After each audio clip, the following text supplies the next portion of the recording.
Aujourd'hui, on va faire une masterclass de mise en place de la location courte durée de vos logements Airbnb. Donc, si vous êtes investisseur, propriétaire de résidences secondaires ou même d'une conciergerie, on voit ensemble comment on fait pour mettre en place tous les process d'un nouveau logement Airbnb. Alors, tout d'abord, je me présente Guillaume. Ça fait à peu près 2 ans que je fais la location courte durée. J'ai un peu plus de 350 commentaires sur Airbnb, 4,91 de notes sur 5. Donc ici, on peut voir un logement. Ici, pareil, c'est sur Booking. On a à peu près 150 commentaires. La note est sur 10. Donc ça va de 9,4 à 9,8 sur 10. Donc voilà, donc j'ai fait des onboarding pour plusieurs clients. Donc j'ai décidé de partager en fait ma méthode. Donc on va voir tout de suite comment on fait.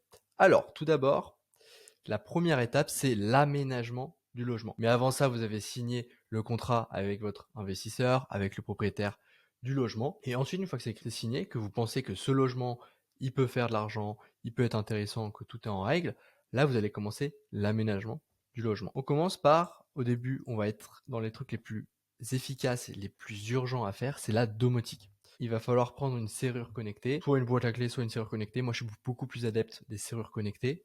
Ensuite, il va falloir avoir un bon Wi-Fi. Aujourd'hui, en 2024, si vous avez un mauvais Wi-Fi, c'est mort. Vous ne pouvez pas mettre vos logements sur Airbnb si vous avez un Wi-Fi qui est pas bon ou qui n'est absent. C'est rédhibitoire. Airbnb va pas vous mettre en avant et en plus, les gens vont juste pas prendre votre logement. Aujourd'hui, tout le monde est connecté avec le télétravail, avec leurs ordi, leur téléphone, c'est hyper important. Et j'ai mis l'un des critères minimum, c'est d'avoir 100 mégabits par seconde. 100 mégas au minimum pour avoir un Wi-Fi assez performant. En dessous de 100, à 50 mégas et tout, franchement, ça va laguer, c'est pas intéressant aujourd'hui. Avec Free, Orange, vous pouvez avoir 300 mégas assez simplement. Ensuite, au niveau des équipements. Moi, ce que je vais regarder, ce qu'il faut comprendre quand vous faites un logement Airbnb, il y a plusieurs caractéristiques. La première mission, c'est dormir. Votre logement Airbnb, la première mission, c'est bien dormir.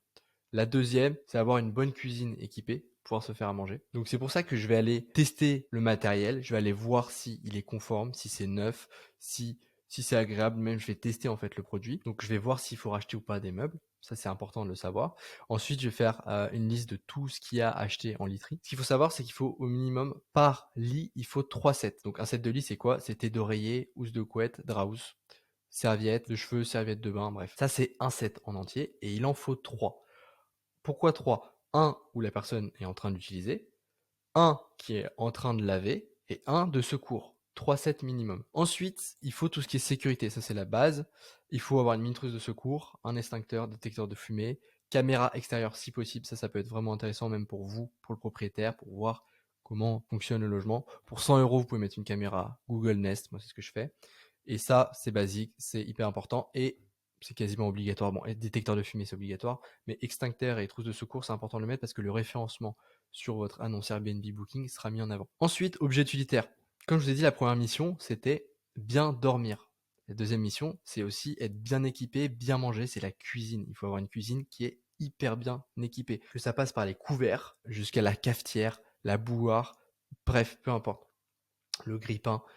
Il faut absolument que votre cuisine soit super bien équipée. Donc moi, je vais aller vérifier les objets utilitaires. J'ai plein de checklists en fait où je sais exactement ce qu'il faut acheter, etc. Le salon, pareil, je vais voir le salon équipement. Objet utilitaire, c'est tout ce que si repassage, serpillière, balai, etc. Bref, tu fais voilà tout l'inventaire. Ensuite, décoration. Ça, c'est s'il faut ou pas mettre de la décoration dans le logement.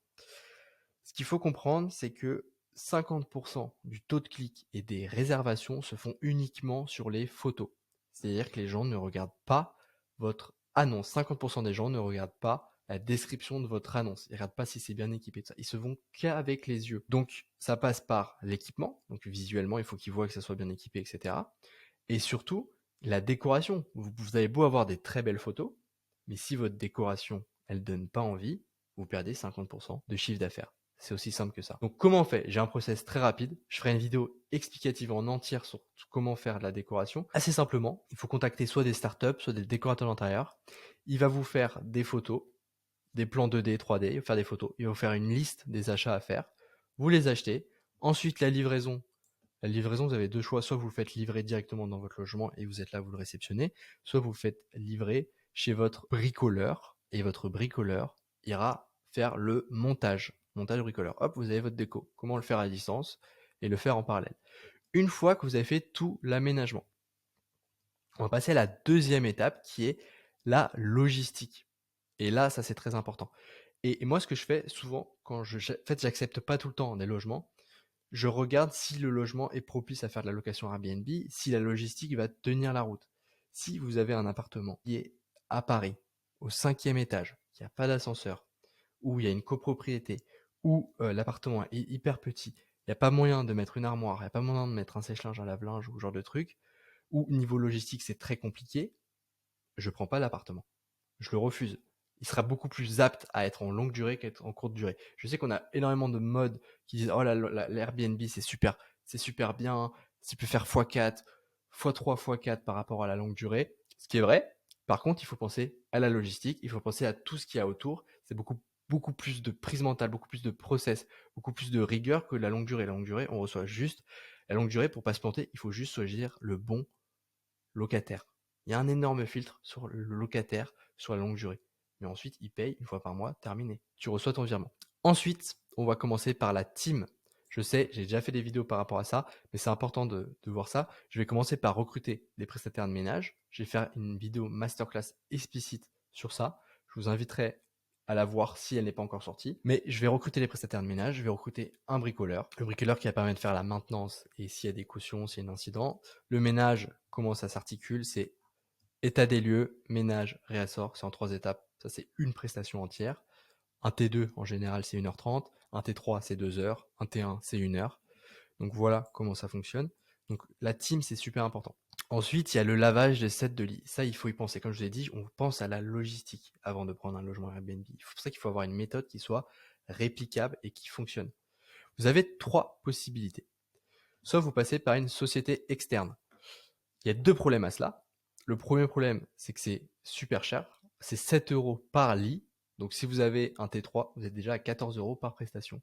Juste pour que la société vienne récupérer, le lave, le repasse et vous le redonne. Et ensuite, il faut un minimum de facturation, 200 euros. Donc si vous n'avez pas assez de volume, la société ne vous prendra pas en compte. C'est une solution. Moi, je suis vraiment pas fan de ça. Si vraiment je prends ça, c'est que j'ai vraiment pas le choix et en général, je prends pas le logement. Mais ce qu'il faut savoir, c'est que si vous passez par une société externe, vous rajoutez un intermédiaire en plus. Et c'est beaucoup plus cher. Plus vous avez une horizontalité de votre business, donc c'est-à-dire qu'en fait vous avez des intermédiaires qui s'ajoutent, plus votre business est fragile. Plus vous internalisez, plus votre business est antifragile. Et c'est là où on va venir juste après. Soit vous passez par une buanderie interne. C'est ce que je choisis le plus souvent. Il va falloir avoir le nettoyage de linge, donc sèche-linge, lave-linge dans votre buanderie, des armoires pour stocker le réassort, stocker le linge, stocker la capsule à café, le papier toilette, etc. Et ça, comme je vous ai dit, c'est antifragile, le fait d'avoir internalisé. Donc moi, je vais chercher si dans le propriétaire, donc quand je vais l'onboarder, je vais voir s'il y a un espace pour faire une buanderie, je vais voir s'il a peut-être un local, si c'est un immeuble, je vais voir ça. S'il n'y a pas possibilité, il y a une deuxième option, qui est un peu un intermédiaire des deux, c'est en fait, vous avez vos prestataires de ménage, et en fait, c'est elles qui vont nettoyer chez elles le set de lit. Ça, des fois, vous n'avez pas le choix. Ça, c'est quelqu'un que vous avez recruté en auto-entrepreneur. Pour optimiser ça, donc en fait, c'est un entre-deux. Moi, c'est ce que je conseille quand vous ne pouvez pas faire de buanderie dans le logement. Ce qu'il faut faire, c'est qu'une fois par semaine, vous regroupez tous vos sets, sur toutes vos prestations, et une fois par semaine, elle va prendre tous ces sets. Donc ça se trouve, il y a eu 2, 3, 4, 5 sets. Ça a eu 5 rentrées, 5 sorties. Et elle va tout mettre dans une laverie automatique. C'est-à-dire qu'en fait, elle va tout faire d'un coup, et elle va optimiser son temps et votre argent. Donc ça, c'est plutôt pas mal. Ça, c'est l'entre-deux, c'est vraiment ce que je conseille. Ensuite, l'achat du réassort. Ça, faut se poser la question. Vous avez 2 possibilités. Soit vous le faites en ligne, soit vous le faites sur place, en physique. Si vous le faites sur place, vous avez 2 possibilités. Soit c'est vous, soit c'est votre prestataire. Si c'est vous, vous allez en magasin, vous allez prendre vos trucs, vos machins, etc. C'est possible. Soit vous demandez à votre prestataire qui va le faire pour vous. Par contre, ce sera beaucoup plus cher. Vous allez devoir le payer en heures. Aujourd'hui, en 2024, vous pouvez pas vous permettre de faire le réassort en magasin. Ça vous prend trop de temps, trop d'énergie, et ça vous coûte plus cher. On a la chance d'avoir des sites en ligne qui ont des logistiques hyper pointues. C'est pour ça qu'il faut passer en ligne. Vous ne pouvez pas vous permettre, surtout quand vous avez plusieurs logements à plusieurs endroits différents, c'est beaucoup de prise mentale, beaucoup de trucs. Vous ne pouvez pas vous permettre de passer soit par votre prestataire, soit vous le faire vous-même. Donc moi, je passe uniquement en ligne. Quand j'ai un nouveau prestataire et que j'aimerais mettre son logement, je regarde comment est-ce que je vais pouvoir le faire livrer. Est-ce que je vais pouvoir le faire livrer dans la buanderie, dans le logement? Si vous voulez le faire dans votre logement, il y a 2 conditions à cela. La première, c'est que le logement soit hyper bien accessible, c'est-à-dire qu'il n'y ait pas plus d'un interphone pour pouvoir déposer les colis. Et que deuxièmement, que ça soit sécurisé. Une caméra, que l'endroit soit sécurisé, qu'il n'y ait personne d'autre qui peut prendre les colis. Ça, c'est les deux conditions. Et vous allez voir, des fois, c'est pas facile de les réunir. Soit une autre solution qui est assez simple et qui on ne pense pas et que les propriétaires ne pensent pas et n'osent pas demander, c'est de le faire livrer au domicile de votre prestataire. Et je vous assure qu'elle ne sera pas enclin à ne pas le faire. Vous rajoutez 5 à 10 euros par mois pour une livraison, si vraiment elle a du mal à accepter cette demande. Et ensuite, une fois elle reçoit tout sur les 2-3 jours de livraison, et ensuite, elle, quand elle va faire la prestation, elle amène tout dans le logement. Ça, c'est la possibilité. Une fois que vous avez pensé et fait toute la logistique, il va falloir que tout est bon. On se dit, là, ok, ça va pouvoir tourner, que tout est bon. Là, on va aller voir la commercialisation. Il va falloir créer l'annonce. Et là, c'est très important. Quand vous créez l'annonce, il va pas falloir que vous créez l'annonce sur votre compte à vous. Il va falloir créer l'annonce sur le compte du propriétaire. Pourquoi? Parce que vous, en tant que prestataire de service, vous ne devez pas récupérer l'argent sur votre compte bancaire. Il faut que ça soit sur le compte bancaire du propriétaire. Deuxième raison, que lorsque s'il décide de ne plus travailler avec vous, il puisse garder sa note, garder son annonce, et ça rend la chose plus flexible. Ça ne veut pas dire qu'il va arrêter de travailler avec vous et que du coup vous n'avez pas d'emprise entre guillemets sur lui, c'est juste que c'est beaucoup plus sain.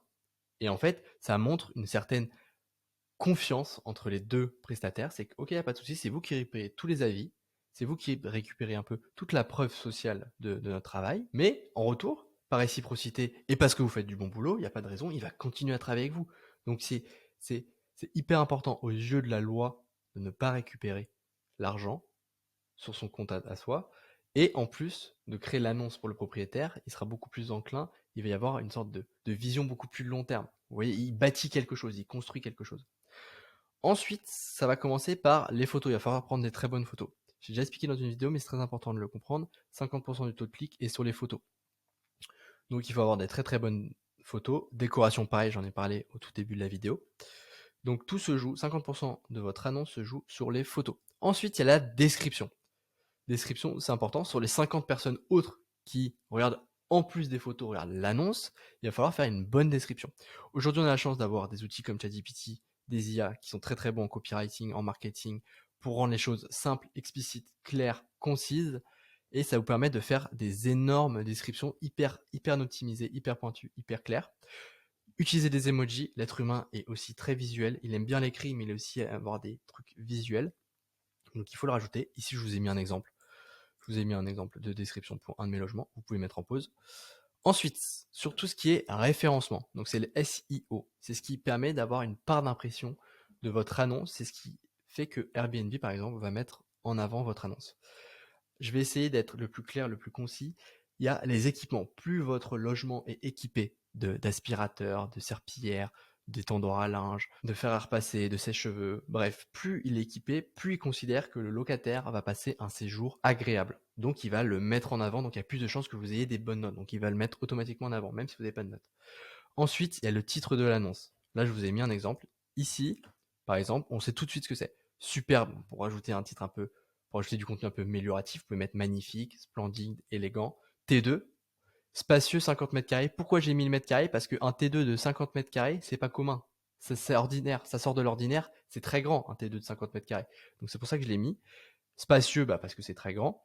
Et j'ai mis en hypercentre parce que le logement est situé en hypercentre d'une ville, donc j'ai mis, c'est un atout. Neuf parce que le logement il est refait il y a même pas 6 mois. Et RDC pour rez-de-chaussée. Donc en fait, vous pouvez mettre en avant les 5 caractéristiques principales. Attention, vous avez une limite de caractère, donc il faut bien optimiser. Donc c'est pour ça que je vous ai mis cet exemple-là. C'est bien, vous avez créé votre annonce sur Airbnb, mais il va falloir la créer sur Booking aussi. Faire de la diffusion en multiplateforme. Pourquoi? Pour augmenter son chiffre d'affaires et augmenter sa visibilité. 90% du marché de la location courte durée est détenu par Airbnb Booking. Si vous avez ces deux applications, vous avez 90% du marché. Vous pouvez mettre Expedia en plus, qui vous rajoutera peut-être 98% du marché et 8% en plus. Mais il faut vraiment se focaliser sur Airbnb et Booking. Et pour faire la diffusion multiplateforme, il faut un chain manager. Donc c'est pour ça que moi là, du coup, sur le propriétaire, une fois que j'ai fait l'annonce, je vais intégrer l'annonce à mon chain manager. C'est pour ça que j'ai mis étape 2. Le channel manager, il permet de faire quoi? Synchronisation des calendriers. Évidemment, vous avez le calendrier Airbnb Booking pour éviter que ça se chevauche et qu'il y ait double réservation. Vous avez besoin de synchroniser les calendriers. Message automatique aux voyageurs. Ça, c'est très important pour éviter tout ce qui est chronophage et surtout augmenter la satisfaction client et le nombre d'avis. Ce qui se passe, c'est que moi, j'ai 4 messages automatiques. J'ai instruction de checking, donc en fait, ça envoie toutes les instructions, le code Wi-Fi, comment il faut se rendre, le code de la serrure connectée, comment trouver des draps supplémentaires, comment activer la télé. Ensuite, quand ils sont arrivés sur le logement à 6 heures le lendemain, automatiquement, j'envoie un guide du voyageur. Donc là, j'ai mis activity plus restaurant, 5 activités de la région, 5 restaurants que moi je conseille, que j'ai déjà testés, qui sont peut-être les mieux notés sur Google si vous n'avez pas testé, peu importe. Ça va mettre en avant le fait que vous vous assurez que le voyageur est bien arrivé. Et donc, en plus, vous apportez un peu du contenu, ils sont contents. Ensuite, instruction de checkout dans procédure de départ. Ok, je veux que vous preniez le linge et que vous le mettiez au sol. Ça fera gagner du temps à vos prestataires de ménage. Et demande d'avis, genre, demandez, ok, très bien, vous avez rendu l'appartement hyper nickel. J'aimerais que vous me mettiez, je vais vous mettre 5 sur 5 sur votre note. J'aimerais que vous mettiez une note aussi. Si vous avez des feedbacks à nous faire remonter, n'hésitez pas. Donc ça, c'est tout ce qui est message automatique. C'est hyper important d'avoir un channel manager qui permet de faire ça. Ensuite, analyse du tableau de bord. C'est à ça que ça sert un channel manager, c'est aussi avoir une vision globale sur son business. Ici, par exemple, on a un taux d'occupation à 98%, c'est une saison forte, sur 4 hébergements. J'ai fait 6800 euros de chiffre d'affaires. Le propriétaire a reçu 6100 euros de revenus nets, parce qu'en fait, du coup, là-dedans, il y a la taxe de séjour et la commission des plateformes qui est pris en compte. Donc, on en arrive à là. À ces 6100 euros, on enlève 1150 euros de frais de ménage, ce qui fait qu'il a 5000 euros net. Donc ça, c'est important de voir en fait le tableau de bord d'analyse. Et on peut assigner le ménage, donc les prestataires de ménage peuvent s'assigner sur le Channel Manager. Donc ça, c'est important de tout tester, de tout paramétrer. Ensuite, une fois que moi j'ai fait Channel Manager, je vais connecter le Lead Management au Channel Manager. Il faut tout regrouper sur le Channel Manager. Lead Management, ça permet de faire quoi? C'est un outil des tarifs dynamiques, ça permet d'augmenter vos revenus et d'augmenter votre taux d'occupation. Parce qu'en fait, ça va juste tout simplement de l'offre et la demande. Il y a deux choses à définir sur votre yield management. C'est le stop limit, c'est le prix bas que vous voulez pas que ça dépasse. Par exemple, 35 euros. Je veux pas que ma nuitée soit louée en dessous de 35 euros. Et d'avoir un prix moyen. Le revenu management va graviter autour de ce prix moyen, soit plus haut, soit plus bas. Ne mettez pas de limite de prix. Ne jamais mettre de limite de prix, laissez le marché le décider. Et plus, par exemple, 2 semaines avant votre réservation, il va commencer à baisser les prix. Une semaine avant la réservation, il va commencer à baisser les prix, avant la date butoir, par exemple. Et donc, ça va mécaniquement augmenter aussi votre taux d'occupation, sans aller en dessous de votre prix minimum. C'est très important d'avoir un management. Donc, lui, je vais le connecter au Channel Manager. Ensuite, ma quatrième étape, une fois que j'ai tout connecté, je vais faire une fausse location. Donc, dans le Channel Manager, je vais tester, je vais créer une fausse location pour voir si toutes les instructions je les reçois. Je vais voir si le calendrier fonctionne bien, si on voit bien ma solution, si ça bloque bien sur Airbnb, si ça bloque bien sur Booking. Je vais voir les prix aussi, si ça se synchronise. Je vais tout tester. Une fois que j'ai tout testé de manière fictive, je valide. Je publie et go encaisser l'argent. Donc voilà en fait ces 3 grandes étapes qui font que quand je prends un propriétaire, voilà les 3 choses que je fais. Onboarding du propriétaire pour son logement. Donc si vous avez apprécié la vidéo, si vous êtes investisseur, propriétaire de résidence secondaire, n'hésitez pas à prendre un rendez-vous en bas de la description. Si vous souhaitez déléguer par exemple votre logement ou même avoir des conseils sur votre gestion à vous, vous pouvez gérer personnellement vos logements. Nous on est là pour vous aider gratuitement, n'hésitez pas. Merci beaucoup pour votre attention.